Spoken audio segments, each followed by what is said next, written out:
Been vocal about crime in D.C. since last week when a former member of DOJ was assaulted while out for an evening walk. He has claimed crime in the Capitol is now, quote, out of control.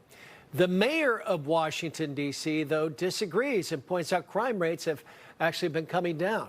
During the announcement, the president made mention of crime in other cities around the country, including here in Oakland. We have other cities also that are bad. Very bad. You look at Chicago, how bad it is. You look at Los Angeles, how bad it is. We have other cities that are very bad. New York has a problem. And then you have, of course, Baltimore and Oakland. We don't even mention that anymore. They're so far gone.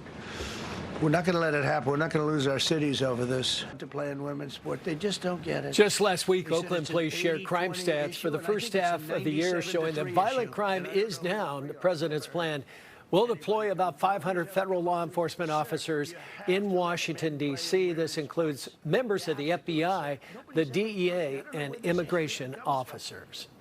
And President Trump plans to crack down on crime in the nation's capital. As mentioned, Rebecca Castor reports he's officially enacting a federal takeover of D.C.'s police force.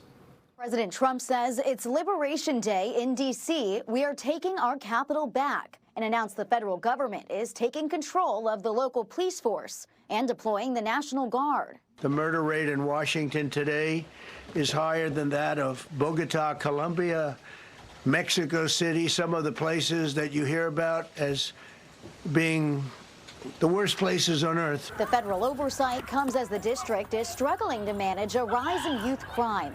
These are officers responding to a shooting in what's considered a nice D.C. neighborhood Saturday night. Police say about 100 teens were gathered in the park when a young man started shooting. Fortunately, no one was injured. I see too much violent crime being committed by young punks, but they know that we can't touch them. Why?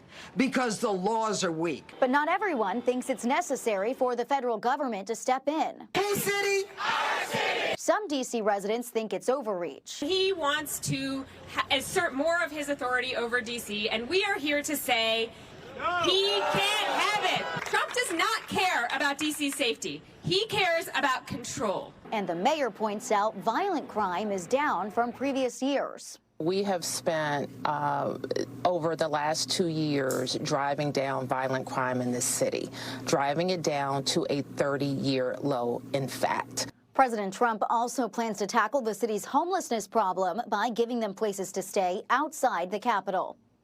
In Washington, Rebecca Castor, KTVU Fox 2 News. Still to come here at noontime, a steel plant fatal explosion in Pittsburgh, PA. What we're learning so far about that explosion.